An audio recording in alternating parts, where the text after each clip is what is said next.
Wait a minute. Yeah, hold on. There was a voice saying the time, probably from the TV. No, there was no electricity, you douche. Objection! Hi, I'm Echo, and welcome to the Phoenix Wright Ace Attorney Trilogy. It has all these cool games. We have Phoenix Wright Ace Attorney, which is the first one, the second one, which is Justice for All, and the third one, which is Your Trials and Tribulations. Now, honestly, I'm very excited. I loved the Phoenix Wright games when I was younger, and this is just a huge nostalgia trip now that they brought it to the Nintendo Switch. And yeah, let's play it.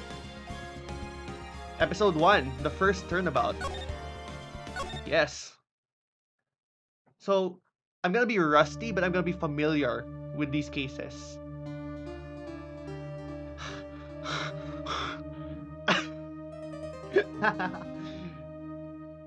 Yeah. The bloody thinker statue clock thing. Damn it! Why me? I can't get caught. Not like this! Oh, right. They revealed the killer immediately. Yes. Someone like him. I'll make it look like he did it. Alright, okay. I see you, Mr. Man. I'll remember your face. August 3, 9:47 at the District Court. Defendant Lobby number 2. Boy, am I nervous. So am I, Phoenix. I haven't played this game in a long while. Right. Oh. Hiya, Chief. Phew, I'm glad I made it on time. Well, I have to say, Phoenix, I'm impressed. Not everyone takes on a murder trial right off the bat like this. I'm experienced, ma'am. Please let me do my job. It says a lot about you, and your client as well. Thanks, I guess. You didn't have to say it like that, but actually it's because I owe him a favor. Yeah, you know, I borrowed like $20 at one point. You mean you knew the defendant before this case? Yes. Actually, I kind of owe my current job to him. He's one of the reasons I became an attorney. Well, that's news to me. I want to help him out in any way I can. I just really want to help him. I owe him that much. It's over. My life, everything, it's all over. Oh, calm down. We haven't lost yet. Is that your client screaming over there? Yeah, it's him. Yeah. Death, despair. Oh. I'm gonna do it. I'm gonna die. Sounds like he wants to die. Yeah, that's what I heard too. Nick. Hey there, Larry. Hey there, Larry. Dude, I'm so guilty. Tell them I'm guilty. But you're not, though. Give me the death sentence. I ain't afraid to die. What's wrong, Larry? It's all over. I'm finished. Finished! I can't live in a world without her. I can't. Who? Who took her away from me, Nick? Who did this? Oh, right. Because the first case, it was like the girlfriend that was murdered, right? The person responsible for your girlfriend's death. The newspapers say it was you. But it's not, though. My name is Phoenix Wright. You killed my father. Here's the story. My first case is a fairly simple one. Alright, let's review the details. Young woman killed in her apartment. The guy they arrested was the unlucky sap dating her, Larry Butz. Butz. My best friend since grade school. Our school had a saying, when something smells, it's usually the butts. Yeah. In the 23 years I've known him, it's usually true. He has a knack for getting himself in trouble. One thing I can say though, it's usually not his fault. He just has terrible luck. But I know better than anyone that he's a good guy at heart. That and I owe him. which is why I took the case, to clear his name. And that's just what I'm gonna do. I'm liking this. I'm liking the confidence, Phoenix. 10 a.m. District Court, Courtroom number 2. Court is now in session for the trial of Mr. Larry Butz. The prosecution is ready, Your Honor. The defense is ready, Your Honor. Mr. Wright, this is your first trial, is it not? Yeah, what of it? Everyone has a first time. Your conduct during this trial will decide the fate of your client. Murder is a serious charge. For your client's sake, I hope you can control your nerves. Just watch me, Mr. Judge. Thank you, Your Honor. Mr. Wright, given the circumstances, I think we should have a test to ascertain your readiness. Okay, just no math, please. No math. Hands shaking, eyesight fading, knees weak, palms are sweaty, mom's spaghetti on his sweater already. The test will consist of a few simple questions. Answer them clearly and concisely. Alright. The defendant is Mr. Larry Butz. Correct. Just keep your wits and you'll do fine. Next question. This is a murder trial. Tell me, what's the victim's name? I don't know this one. Give me the court record, please. Cindy. Oh, Phoenix, I already checked. Yes, I'm sure. You don't even know the victim's name. I just checked. Stop yelling at me. I just forgot. Temporarily. I think I feel a migraine coming on. Look, the victim's name is listed in the court record. I just checked it. Yes, I'll check it. Hold on, Mr. Judge. Oh. Cinder Block.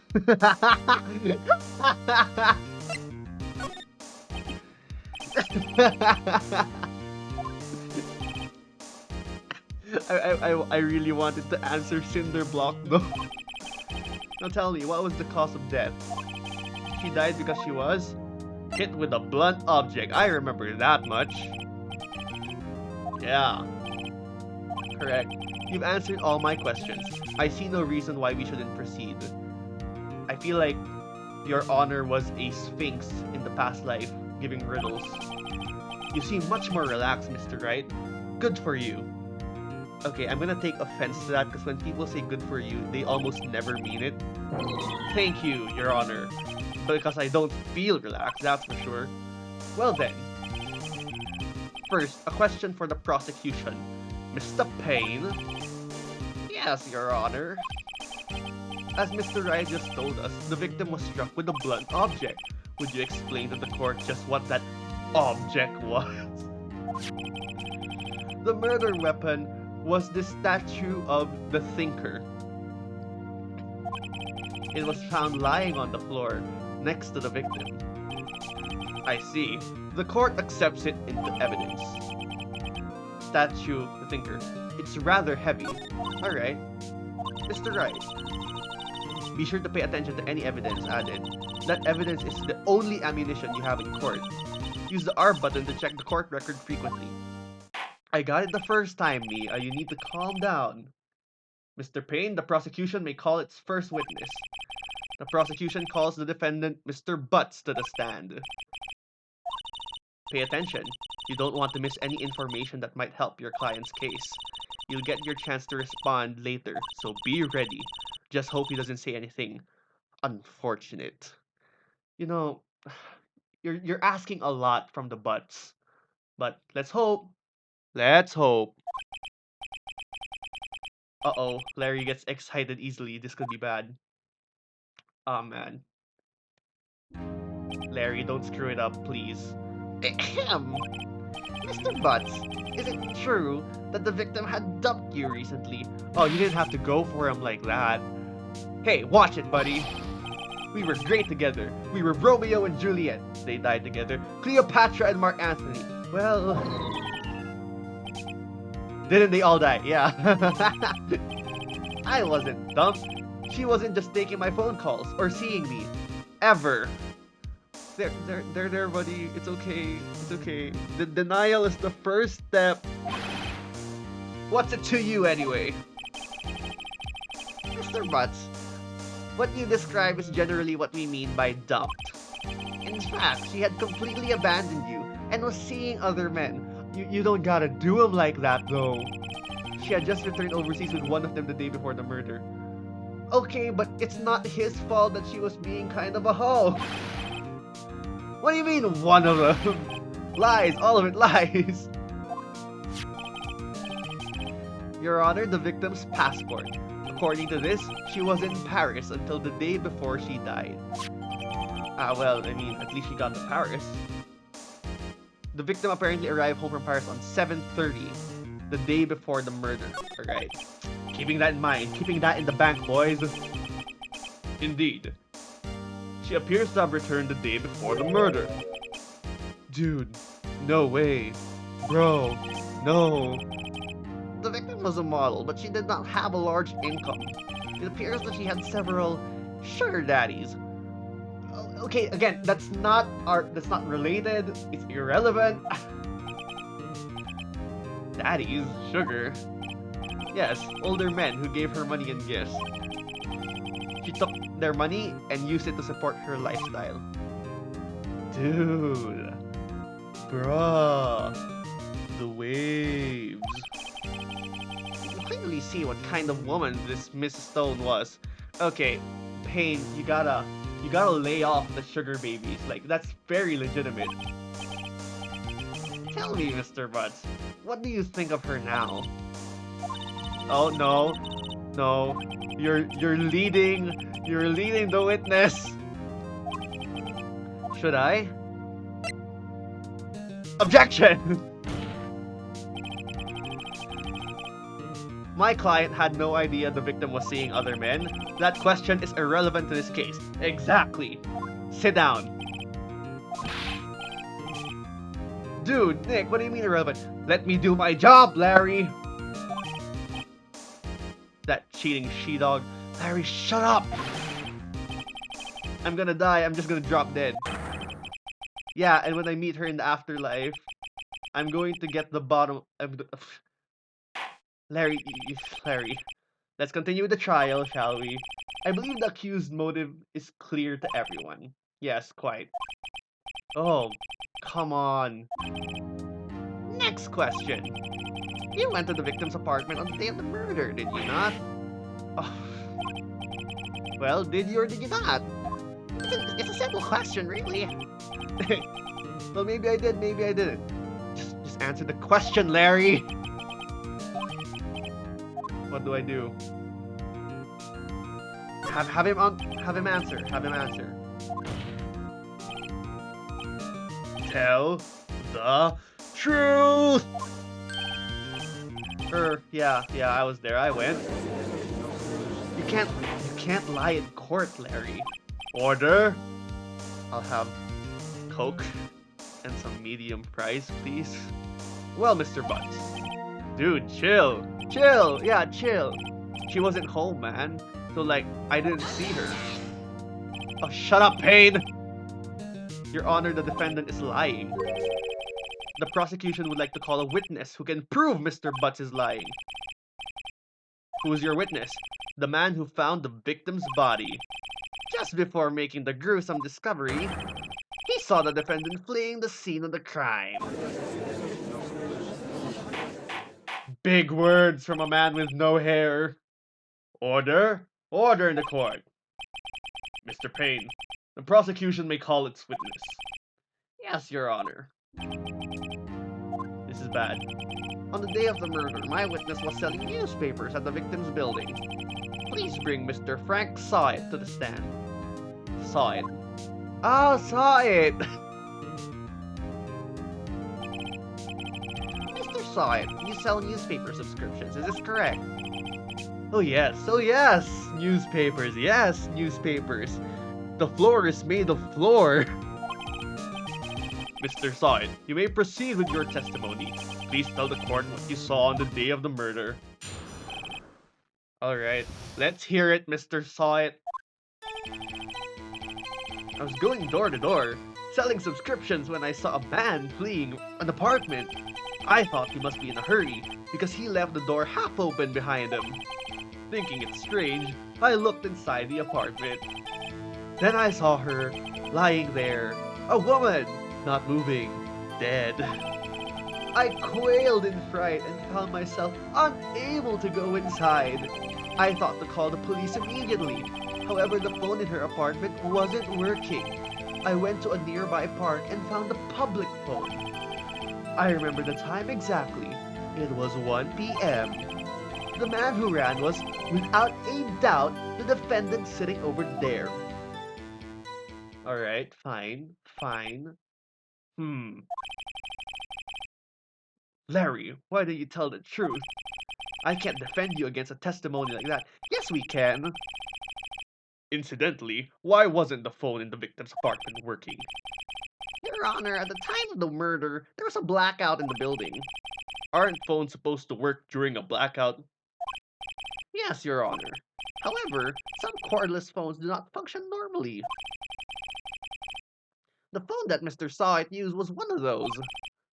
Your Honor, please have a record of the blackout for your perusal. Electricity to Mrs. Stone's building was out from noon to 6 p.m. on the day of the crime. Now, Mr. Wright. Yes, Your Honor. You may begin your cross-examination. Cross-examination, Your Honor? Alright, right. This is it. The real deal. What am I supposed to do? Why, you exposed the lies in the testimony. He was lying? Your client is innocent, right? Then that witness must have lied in his testimony. Or is your client really guilty? How do I prove he's not? You hold the key. It's in the evidence. Compare the witness's testimony to the evidence at hand. There's bound to be a contradiction in there. First, find contradiction between the court record. Then, once you've found the contradicting evidence, present it and rub it in the witness's face. I like how you're talking. I'm picking up what you're putting down, Mia. Okay, bet. Yes, the R button. The so important R button. Let's go, Mr. Sahwit. I was going door to door. Man fleeing the apartment. I thought he must be in a hurry. Door half open. Thinking it was strange to look inside the apartment. I saw her lying there, a woman not moving, dead. I quailed in fright and found myself unable to go inside. I thought to call the police immediately. However, the phone in her apartment wasn't working. I'm gonna press for a statement. Hold it, Mr. Sahwit. The phone in her apartment wasn't working. Yes. I mean, no. No, it wasn't. Right. But you said you didn't go into the apartment. Or did you? Oh, that. I can explain that. There was a cordless phone on the shelf in the entranceway. I reached inside and tried using that to call. And that phone wasn't working, correct? What happened next? Okay. So you did. You did. Okay. I don't remember what to do. Let's see. Time of death. 4 p.m. to 5 p.m. Oh, I got you now, Mr. Sahwit. I'm sorry, but take that! Objection! You found the body at 1 p.m. You're sure? Yes, it was 1 p.m. for certain.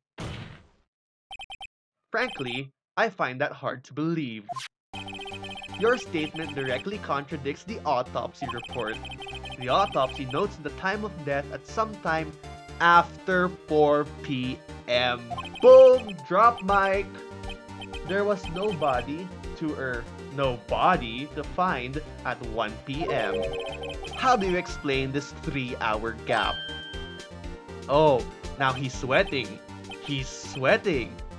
Oh, that. Shut up, Payne! This is trivial. The witness merely forgot the time. No. After his testimony, I find that hard to believe. Mr. saw it. Why were you so certain that you found the body at 1 p.m.? Gee, that's a great question. It's a great question. I wasn't expecting such a wonderful question. Great job, Wright. Way to put him on the spot. That's all you have to do. Point out contradictions. Lies always beget more lies. See through one and their whole story falls apart. It feels good. It feels good. Wait, I remember now. No, you don't.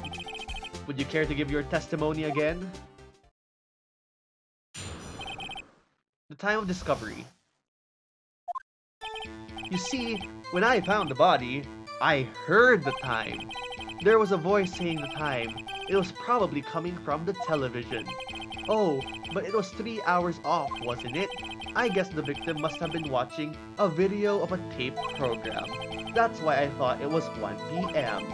Terribly sorry about the misunderstanding. Huh, I see. You heard a voice. Mr. Wright, you may cross-examine the witness.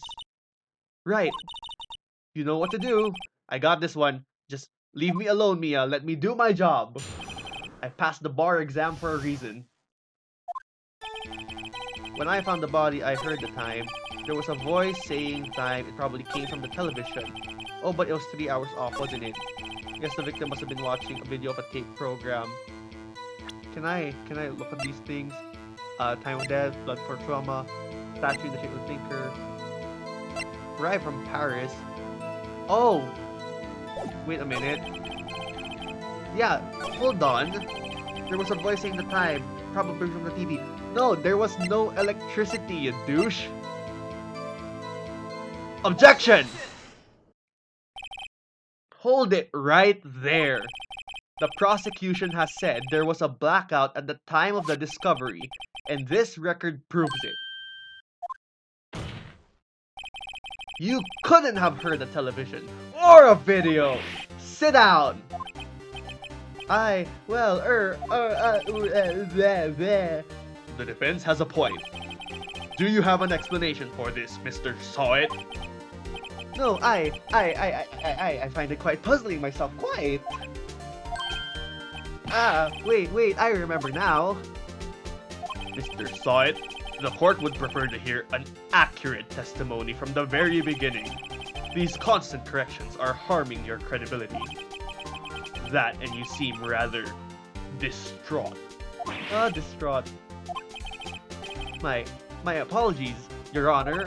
It must have been the shock of finding the body. Well, Mr. Sahwit, let's hear your testimony one more time. Let's end this, Sahwit. Let's finish this. Come on, I want to go and have lunch. Actually, I didn't hear the time. I saw it. There was a table clock in the apartment, wasn't there? Yeah, the murder weapon. The killer used it to hit the victim. That must have been what I saw. Excuse me? You saw a clock. I guess that would explain it. The defense may cross-examine the witness. Gladly. Hearing the time. Hold on. Table clock in the apartment wasn't there. Yeah, the murder weapon. Excuse me? But how do you know that this is a clock? Objection! Objection, please. Wait just a moment. The murder weapon wasn't a clock. It was this statue. Now how is it supposed to be a clock? You with your objections and your evidence. Just who do you think you are? Remember the name. Phoenix Wright. Just answer the question, Mr. Sahwit. Hey, I saw it there, okay? That's a clock! Your Honor, if I may... No, shut it, Payne! As the witness stated, this statue is indeed a clock. The neck is a switch, you just tilt it and it says the time out loud. As it does look like a clock, I submitted it as a statue. My apologies. Damn it, Payne. I see. So the murder weapon was a table clock after all. Well, Mr. Wright, it appears that the witness's testimony was correct. This is a clock. Do you have any problems with his testimony now?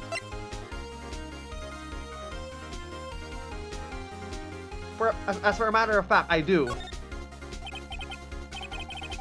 There's a gaping hole in the witness testimony. The only way he would have known that the weapon was a clock is to hold it in his hand. Yet the witness testified that he never entered the apartment. Sit down! Clearly, a contradiction. Indeed. The witness knew it was a clock because he went into the apartment. You were inside the apartment the whole time on the day of the murder. Oh yeah? Prove it! Prove it I went in there! I'll do better than that. I can prove you were the one who killed her. You struck her with the clock, and the shock of the blow triggered the clock's voice. That was the sound you heard. Sit down! Order in the court! Intriguing. Please continue, Mr. Wright. Yes, Your Honor. Mr. Sahwit. The sound must have left quite an impression on you. Understandable, since the murder weapon spoke just as you hit the victim. That voice was burned into your mind. That's why you were so certain about the time. Shut up, Payne! What's the meaning of this? This is all baseless conjecture. No, it's not baseless. Just look at the witness's face. Guilty! Guilty! Would the witness care to elaborate? Did you strike the victim with the clock? I never. Look, the clock, I heard, no, I mean, I saw.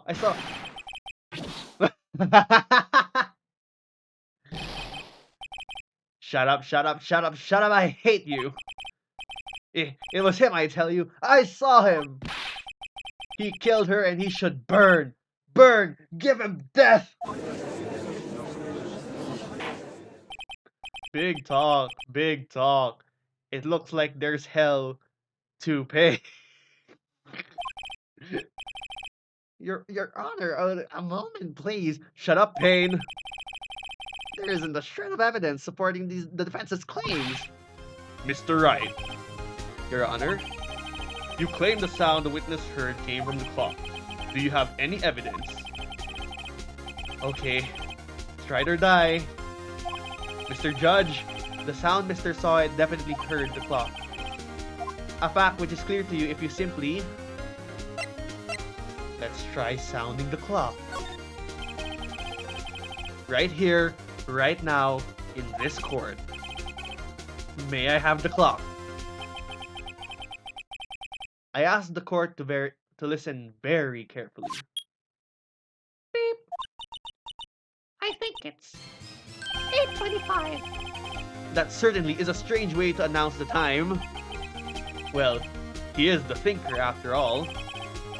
So we've heard the clock. What are your conclusions, Mr. Wright? Mr. Payne, can you tell me what time it is now? It's 11:25. Ah!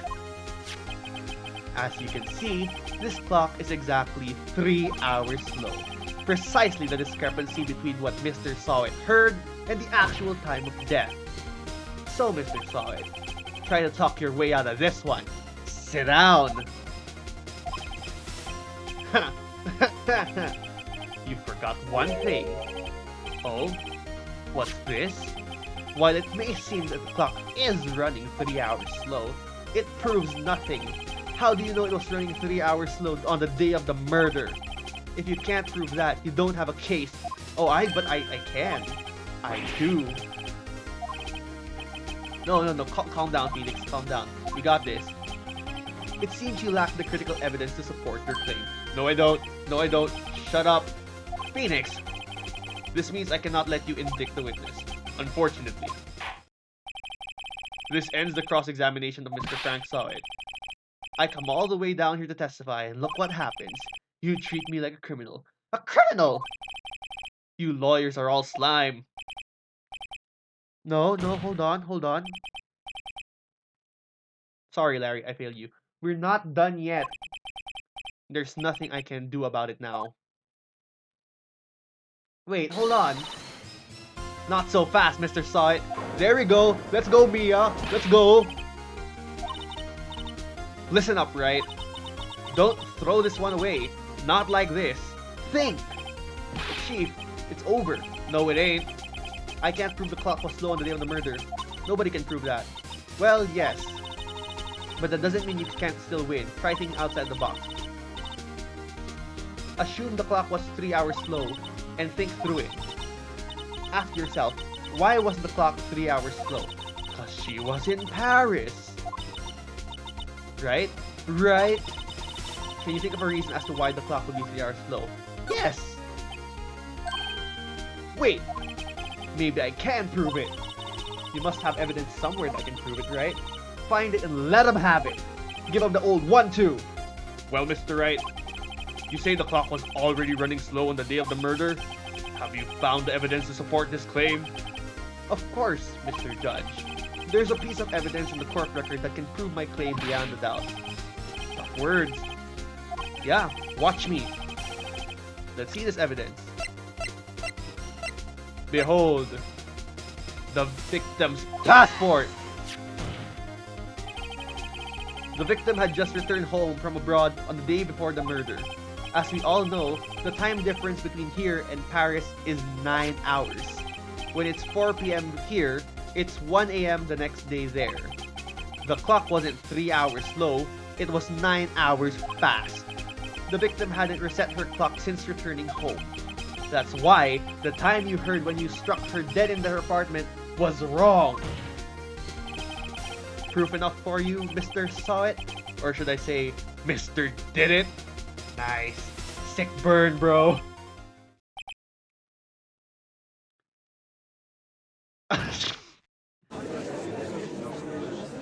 Exactly. Sit down. Order. Order, I say. Well, this case had certainly turned out differently than we all expected. Mr. Payne, your witness, he was arrested and was taken away, Your Honor. Very well. Mr. Wright? Yes, Your Honor? I have to say, I'm impressed. I don't think I've ever seen someone complete a defense so quickly. Thank you, Mr. Judge. And find the true culprit at the same time. Thank you, Your Honor. At this point, it's only formality, but this court finds the defendant, Mr. Larry Butz. Give me that not guilty. Thank you.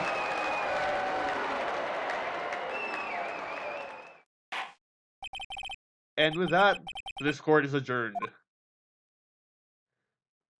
Alright, that's great. Turns out that Frank Sahwit was a common burglar. He posed as a newspaper salesman, checked, and see when people were out of the house. That day, when Larry went to her apartment, the victim wasn't home. After he left, Mr. Sahwit let himself in to do his dirty work. While he was searching her place, the victim returned. Flustered, Mr. Sahwit grabbed the nearest blunt object he could find.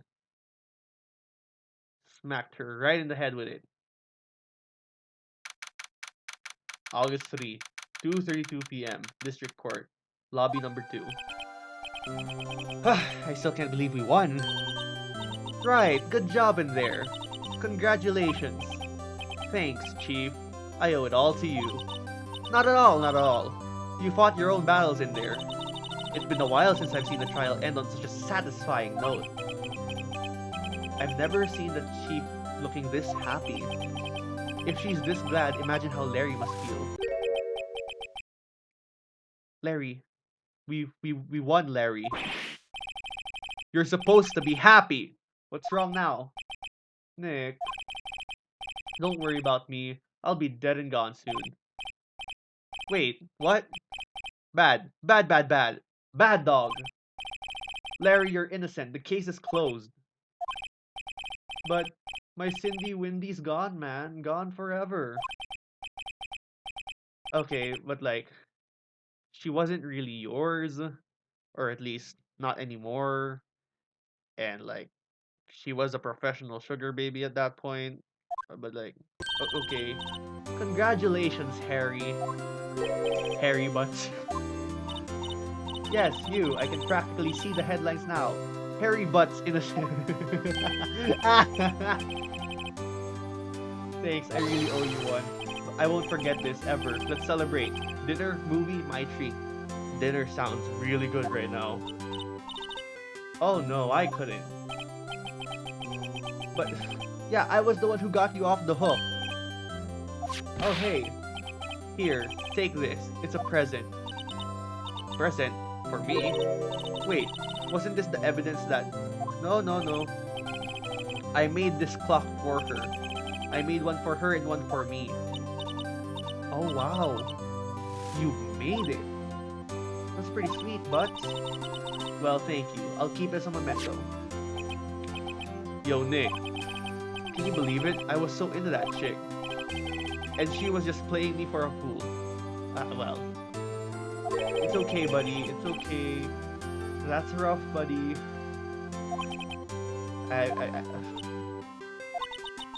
Are you so sure? Excuse me? I think she thought quite a lot of you in her own way, for some reason. Nah, you don't gotta sympathize with me. It's okay. Oh, I'm not just sympathizing, really. Isn't that right? Don't you have something to show your friend? Something that proves how she felt about him. Oh, wait, you're putting me on the spot, Mia. It has to be this. It has to be. Check this out, Larry. Proof positive you weren't just some chuck to her. What about that clock? This is the clock you made for her, Larry. And she took it with her when she traveled. Whatever, she probably just needed the clock. That's all. You think so? It's a pretty heavy clock today traveling. Well, make of it what you will. Hey Nick, I'm glad I asked you to be my lawyer. I'm glad too. It's a real good start to my career. Really, I am, thanks. You're welcome. I hope that made him feel a little better. Right? I hope you see the importance of evidence now. Also, hopefully you realize things change depending on how you look at them. People too. We never really know if our clients are guilty or innocent. All we can do is believe in them. You're right. And in order to believe in them, you have to believe in yourself. Right? Listen, learn, grow strong. Never let go of what you believe in. Never. Well, I think our work here is done. Shall we be off? Yeah, I guess so. Say, how about dinner? On me. I would really rather if Butz paid it, but you know what? Sure. We'll drink a toast to the innocent Butz. You can't just spring that on me. Oh, speaking of Harry, you were saying part of why you became a lawyer was because of him. Yeah, part at least. You have to tell me more about it sometime. Maybe over drinks? Okay, slow your roll. You're my boss. And so my first trial came to a close. Larry slapped me on the back and said, "Gee, Nick, it's good to have friends. But I'm pretty sure he's not going to pay us. Unless you count the clock he gave Mia. Nah. He's gonna give me my money. Believe that." I didn't know it then, but that clock was soon going to be at the center of another incident. And my promise to tell the chief about me and Larry would be one promise that I wouldn't be able to keep. The end. Well then. A brand new episode has been added, and that means I'm gonna leave it here. If you enjoyed this first episode of Ace Attorney, well, we're gonna keep playing. We're gonna go through each and every case, and I hope we have more fun along down the line. But for now, yeah, that's pretty much it. If you like it, leave a like, maybe subscribe. But if you don't, that's perfectly fine too. I'll see you guys in the next case when I can, probably. Yeah, see ya!